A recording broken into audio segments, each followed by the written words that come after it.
जय गुरु। परम प्रेममय श्री ठाकुर जी के श्री चरणों में मेरा शतकोटि प्रणाम। श्री ठाकुर जी का सहस्त्र लिखित सत्तानुसुन ग्रंथ पाठ।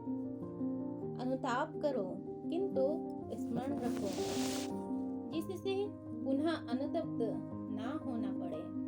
जब भी अपने कुकर्म के लिए तुम अनुतप्त होगे, तभी परम पिता तुम्हें क्षमा करेंगे, और क्षमा मिलने पर ही समझोगे तुम्हारे हृदय में पवित्र सांत्वना आ रही है, और तभी तुम विनीत, शांत और आनंदित होगे।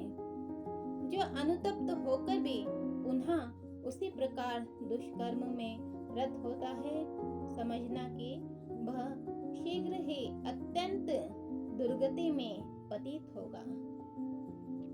सिर्फ मौखिक अनुताप तो अनुताप है ही नहीं, बल्कि वह अंतर में अनुताप आने का और भी एक बाधक है।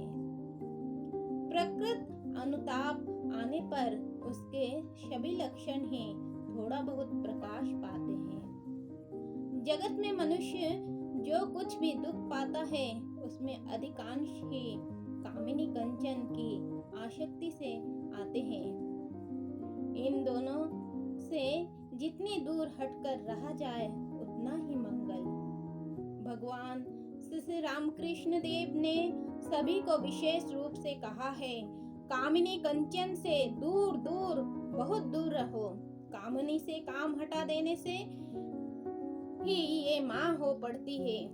विष अमृत हो जाता है, और माँ माँ ही है, कामिनी नहीं। माँ शब्द के अंत में घी जोड़कर सोच ही सर्वनाश। सावधान, माँ को मागी सोच न मरो।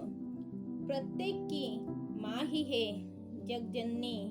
प्रत्येक नारी ही है अपनी माँ का विभिन्न रूप। इस प्रकार सोचना चाहिए।